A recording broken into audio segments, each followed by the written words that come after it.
Okay, welcome everyone to our 8th episode of You Know Nothing, where we cover the latest new strategies around SIF, the miniature game. I'm Brett again, and I'm the Brick. Along with me, I have Jay with me to discuss on the Baratheon Halberdiers today. Jay, how is preparation for your final event in the Philippines?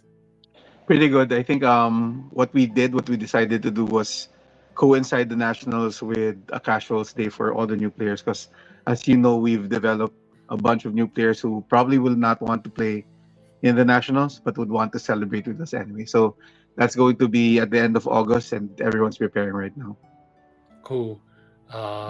Yeah, I mean, I hope everyone has fun at the event because part of our organized play direction is for our guys to just learn and enjoy the game, have fun, and win prizes.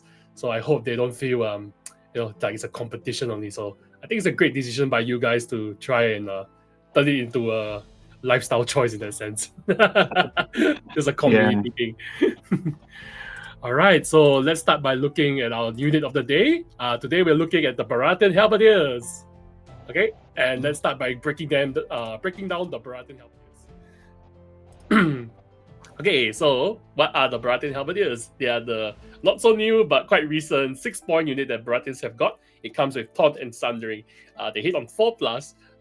Not much to think about, but what they do is there's a 3+. It's a unit with 3+ save and 5 movement, and I think that's something to consider over the Wardens for 1 more point. They provide some flexibility with in terms of mobility and the ability to position them. At the same time, Taunt is a decent ability to think about because Taunt is very fun to use to dish out additional tokens. It's quite a useful ability to consider. So what do you think, Jay? Yeah, I agree. I think to me the Halberdiers are center take models. So the unit, I mean center take unit. So you take the center objective. It allows them to take that with taking horses and etc. movement shenanigans, because they have a movement of 5, which is too bad for wardens, right? Plus they do Yeah. not need attachments. I think they do not need attachments. You can field them naked at 6 and they'd still be viable. Because if you taunt and they do decide to charge you, there's the threat of sundering. Plus one thing I like about them is their pole arm units. So as I know you guys designed it that way, it's the same attack value for the first 2 ranks for pole arm units. And in this case, they're 774 compared to 654, I think, for the wardens. Right. And a 3+ save in the center with taunt is something that you can build a strategy out of. Right. Yeah, I mean, I do agree with all those. Having a nice center unit, in a sense, for the middle objective most of the time is relatively useful. But Taunt as an ability, I think, tends to be a little bit underappreciated because there are a lot of interesting strategies you can do with Taunt. Example, when an opponent shoots with a ranged unit, but he wants to shoot another unit, you can Taunt, and then he has to eat the tokens. Yeah, so I think that's one strategy. Another strategy is cavalry charges, because in theory, if a cavalry decides to flank and go behind, you should be able to taunt. Let's say if he wants to charge another target, you can make him want to charge the one with taunt instead. Even though it's not the best idea, it's still something to consider because it's still 2 free tokens, and one of which is a weakened token, which is quite important because Baratheons want to slow down aggression, and weakened tokens is part of the picture to help them slow down aggression. Yeah, I mean on taunt, I was playing yesterday. I played Strong Bell was on Unsullied Pikemen.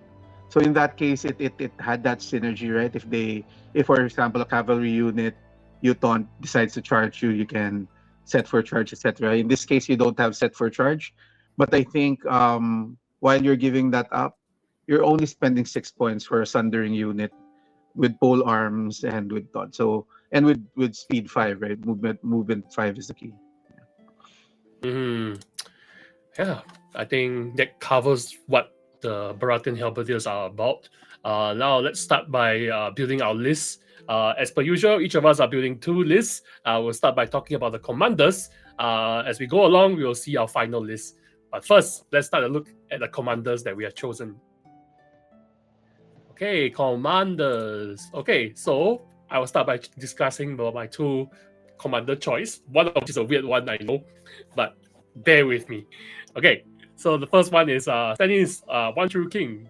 One True King is a decent what you call it commander, because his tactics cards are actually quite decent.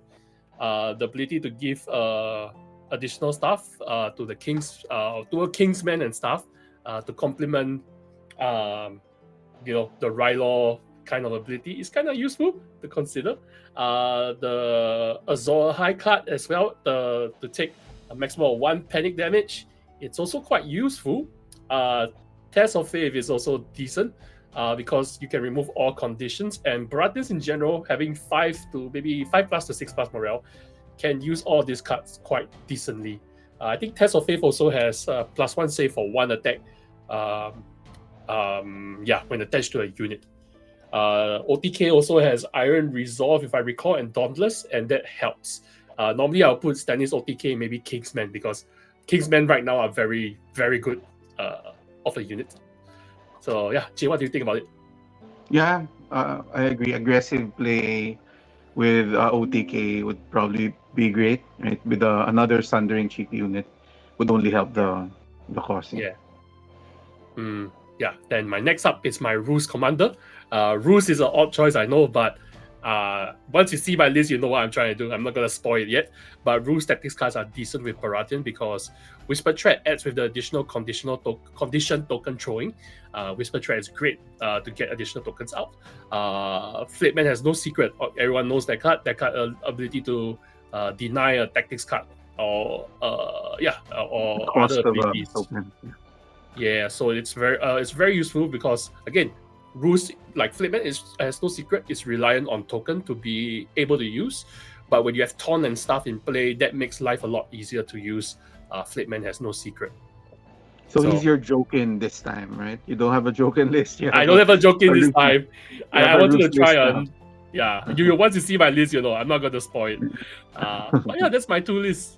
So Roose is part of that weird odd choice that I decided to craft for a fun list this time round. All right, with my 2 lists done, let's move on and look at Jay's 2 lists. Oh, sorry, not 2 lists, 2 commanders. Oops, 2 commanders. Right, so Eldon was my first choice. Conceptually, I wanted to do a Stannis and a Renly. So my Renly choice was Eldon, and Axel for Stannis. So for Eldon's case, both are similar in the sense that the main concept is to take the center with the Halberdiers and spread out tokens. So Eldon helps out by giving them Harden to give them a little bit more survivability, and then also allows them to throw out an extra vulnerable token apart from their order for taunt, right? But beyond that, I'm thinking of Marshall's Supremacy. I think that's what the card's called. So when you taunt and they do decide to engage you, there's that extra punish that they need to worry about, because you're a 3+ unit and you have Marshall Supremacy. And then finally, Battle Endurance, just to fix any of the units that you have, even the Halberdiers, right? To increase their effectivity in the latter rounds with critical blow and +2 dice. Yeah. You can actually build them up to a 10 attack unit for the first 2 ranks. So with I think, what was that card? Hefty Ransom. If you do kill with, I won't spoil my list, but Hefty Ransom will get you to 8 attacks for the first 2 ranks, and then at the on round 6 you get to 10 attacks with Battle Endurance. So sure, you need to drag the game to round 6. Yeah, and then for Axel Florent, I really just wanted to make a Relore list. I've been fielding a Relore list for fun for quite some time now with Kingsman, Queensman. Well, of course, Kingsman is not a Relore unit, but you have ways to fix that. But Axel Florent in Halberdiers allows you to taunt them, and if they do engage you, you're already giving them the intimidating presence penalty. And then you're boosting your morale to 4+. So that will work with the list that I developed, but again, I won't preempt that. Sure. Yeah, no worries lah. We'll discuss more once we actually see your tool list, because it's tough to understand why you chose this commander without seeing your tool list. Yeah. Likewise for rules. All right, so let's move on. We'll now look at our NCU choice for today. So let's take a look at our NCU choices. All right, so mine is Alistair Florin. In general, Alistair Florin is great with Kingsman and Queensman because the denial of zones, especially the Crown Zone, gives the Kingsman and Queensman additional effects. Obviously, I know Halberdiers at the start of this episode, but you have to not discount the fact that when you build an army, Halberdiers are kind of like your little like disturbing unit. But then as a Baratheon player, you should still be using your Kingsman and Queensman. Kingsman more in particular in this scenario because it can hit very hard. And you should consider complementing your Kingsman list with Baratheon Halberdiers. They also move 5 each, and then they work well with each other. But back to the NCU choice, Alistair Florence, very simply, you want to protect Crown because your units get a lot more bonuses when you get crowns, and when your opponent does not control crowns. But at the same time, your tactics card also benefit from when you control crowns. Yeah. So, having Alistair Foreign around, having Alistair Foreign around is gonna be quite useful. Why not Littlefinger? They say because it eats neutral points. Littlefinger's a I believe, and Axel Florent is better, I believe, because like you can actually take a useful zone even if you don't want to take crown, and then take crown anyway. Yeah, that's fair. That's fair. So, I mean, you can always bring both. Just saying. Yeah, we can always bring both. Yeah, but I'm usually more sensitive with filling up the neutral cap these days because usually I like to bring one neutral unit and one neutral NCU. And what happens is if I bring one neutral NCU and it's Littlefinger already, it means I cannot bring Shay. So that's why I like kind of downgrade Littlefinger these days over Alistair Florin. Yeah. Okay, that's my NCU. You obviously chose Melisandre, so take it away. Yeah, it looks weird, right? But my thought process was, you have a unit that doesn't really suffer from losing a rank. You're still at 7, even at 2 ranks, right? So they're a prime unit to sacrifice to Melisandre or to R'hllor. Technically, sacrifice them to R'hllor. And if you have any morale buffs, like in my coming list, that allows you to protect yourself from the extra damage that your panic with Melisandre might give you. So at 2 ranks and influenced by Melisandre, they're a Sundering Vicious unit in the center of the table, throwing around tokens and easy to sacrifice to fuel the panic tests. Yeah, that kind of makes sense because you're basing on ranks. So using that first rank is not as scary, but I'm just wondering how much healing your list has to sustain this kind of burn rate effectively. But we'll find out later. I'm not going to spoil anything about your list. All right. So I think with the NCUs done, we can start by looking at the first list, which is one of my lists. So let's head to the next segment where we'll start looking at lists. All right, list. All right. So my first list, so for preface this time around, the first 2 lists that we're showing today are the slightly more competitive lists that we think are competitive and can be used for events. The 2 lists after are the fun lists. We like to end on a fun note, that's why I put that later on. But yes, my first list, as you can see, is the OTK list. So I already said, Stannis OTK in Kingsman because, yay, 4+ morale Kingsman is a little bit stupid in my opinion. 4+ for panic test. Sorry. Then you notice my Baratheon Halberdiers have something weird in them. They have the Master Warden. Why do I put Master Warden in them? Because I like to disturb my opponents. Sometimes it's not about just outright aggression. Sometimes it's just about controlling the battlefield. And for me, I like to play Halberdiers because if you don't charge me, I'll taunt you. If you do charge me, I will just activate later and hold the line. So I do get a lot of additional hits going through. This is why I love to put Master Warden in Baratheon Halberdiers because, damn if you do, damn if you don't. I love to make my opponent second thing all the time. There's also a Lightbringer there to just pew away while the Halberdiers hold the line. NCU choice, Alistair, Patchface, Crescent. Alistair Foreign, I already explained. You just want to protect the crown zone. Patchface is fun because it's a decent NCU as a tech tool to remove annoying cards like What Is Dead May Never Die, Endless Horde, all the annoying cards that you really want to get rid of early if possible. And Patchface sequence is at the start of round. So let's say your opponent draw his hand already, you can declare Patchface to even before he can play Endless Horde. Because usually Endless Horde is the toughest card to discard, to remove from a free folks hand. Patchface bypasses that problem by being a start of round effect, and you can just slap that Endless Horde away, which is kind of important because Baratheons often run 4-3 lists, and you cannot afford an opponent to have an Endless Horde on the field. Crescent's another fun one because Crescent not only gives you card draw. Card draw is something that I appreciate a lot with Baratheons because their cards are actually quite good.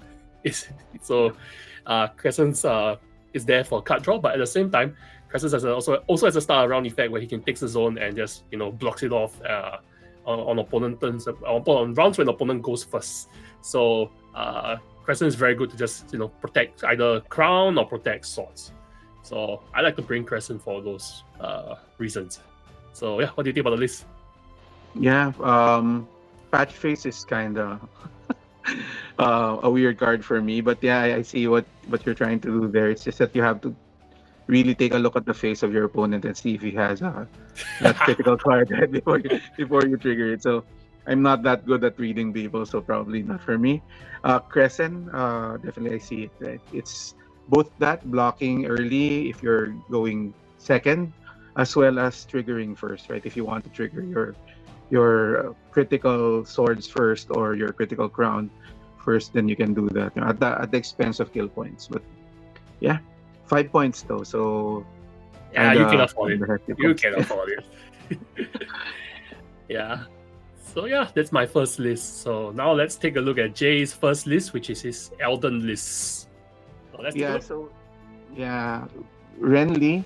I like Renly. I actually went through our RTN 3 with mostly a Renly list. Barely used my Stannis, but the concept of this is, again, take the center and then throw out tokens, as many tokens as you can, vulnerable from Eldon himself, and then if they do refuse to engage you, which they probably can't the entire game because you are holding the center, then you have countercharge units. So if you notice this list, it's all about countercharge. You have 2 units to countercharge with Baratheon Sentinels if they bite your taunt, and you have High Garden units to finish them off, which is a Lance unit, 4+ fine, but it's a move 6. The Stag Knights here actually work as defensive initially, and then become offensive as you progress through the rounds. Especially with battle endurance, a big chunk of your army should be surviving and mattering in the late rounds. And then the 2 tech pieces I have here would be Sandor and Arya. So Arya riding the Baratheon Sentinels because that gives you a possibility of sentineling in to a key attachment, right? And destroying that attachment at that point. You have Sandor because you have to take Sandor before you can take Arya. And then Sure. two more neutral units. I have Lord Varys for the heals, really.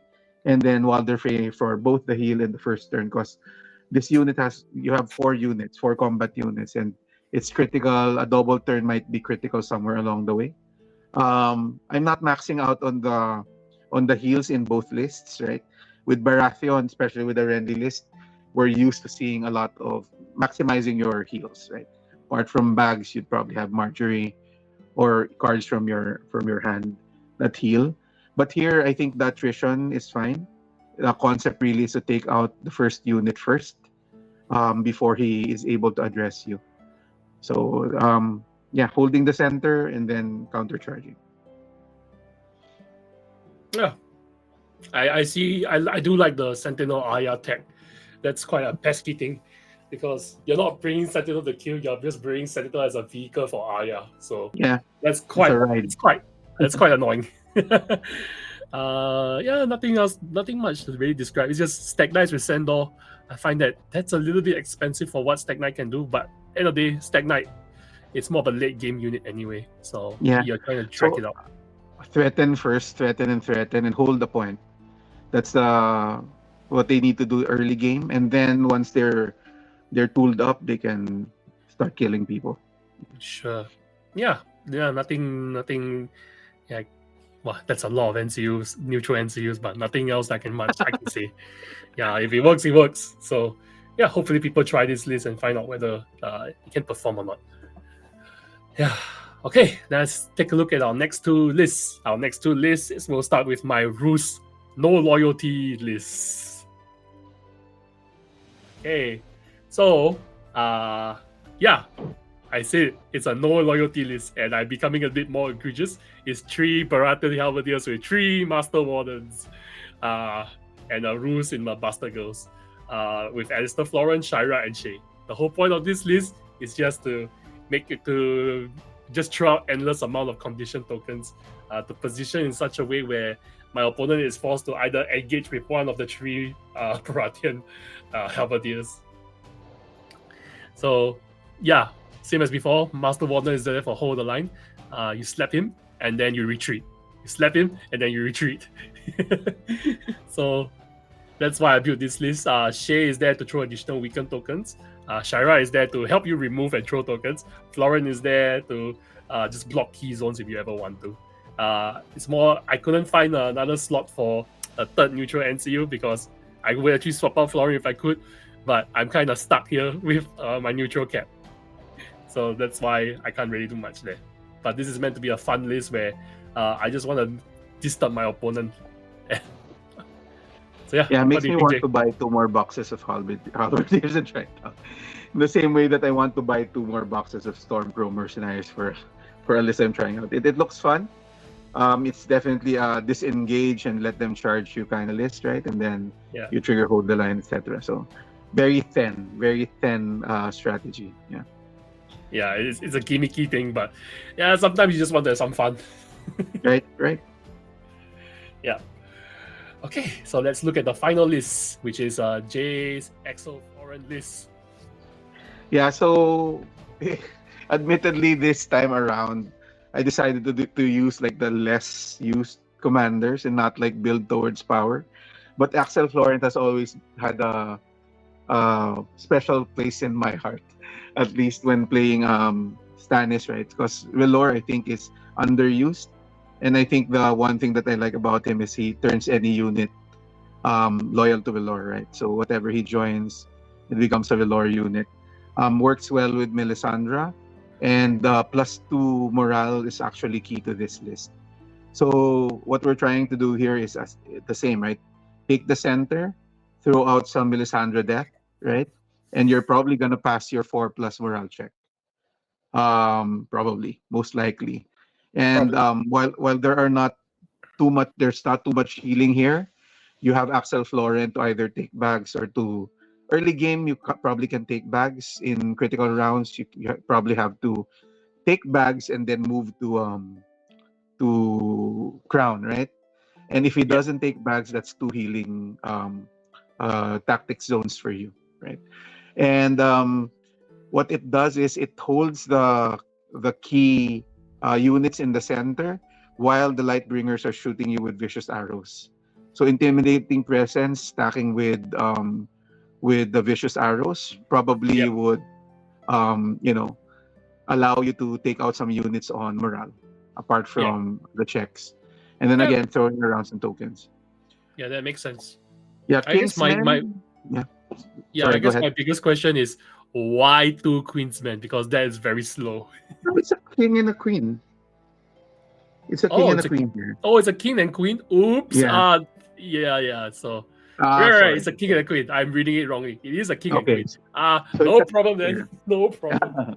And then Red Priestess to throw out some more tokens. Kingsmen, they're the only unit that's not Velor here, but you have Melisandre to influence them if you need to, plus give them vicious as well. And then some of your triggers are coming from that, like your Alistair Florent. Your Axel Florent cards are, triggered by the Relore unit keyword. At least one of them is. So it's all about panic tests, but in a roundabout way, not like Boltons or Lannisters. Just really belief in Relore will lead you to victory. Okay. Believe in the red god. Okay, I get it. Yeah. Okay, no issue. Yeah, nothing much to say, man. It's a textbook list. Kingsman and Queensman are just so viable Yeah. now. Lightbringer has always been decent. Having a red priestess in there for additional tokens, sure, no issue. Yeah, I mean the list. Actually, I would argue that your Exo Florent list looks more competitive than your Elden list.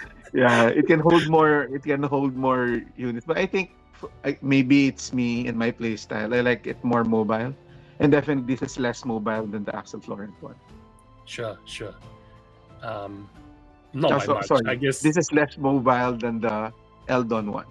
Yeah, but same thing. It's not by much. Because Not very much. High Garden, the difference is the rider of High Garden. That's it. Sentinel. So Yeah, sure, you're Sentinel. Yeah, sure.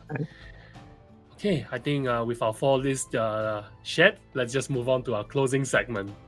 All right, let's close it out. Okay, Jay, any final words of the Baratheon Halberdiers?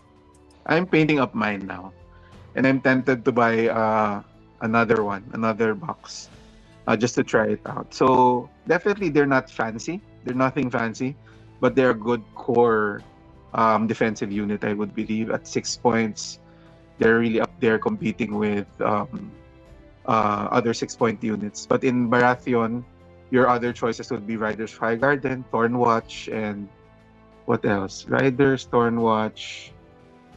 Rose Knight. Oh, No. well, you have your 7. Rainbow Guard. Yeah. Is there. Rainbow Guard, So- Rainbow Guard. Yeah. So yeah, I think they hold a place in the list. And again, I'd feel them naked and be okay with it. No attachments. Yeah. Well, I guess we can call it done for Baratheon for now, but there is another Baratheon box in the not so far future called the Crown and Scout, and I probably will get you again for another video on that. Yeah, I would love that. You know me and Cav and movement, right? So Yeah, movement tricks are always great. when is it So- coming? Is it out? Is it out? No, it's not yet. It's sometime later. Yeah, later on. But yeah. Yeah, But everyone's we'll let you know excited. anyway. Yeah, it's coming. But yeah, anyway, I'm just gonna close this out. So thank you everyone for watching this video again. Remember to like and subscribe. Let us know in the comment whether if we have any room for improvement or what do you think about our list in general. So yeah, thank you everyone. We'll see you next time on You Know Nothing.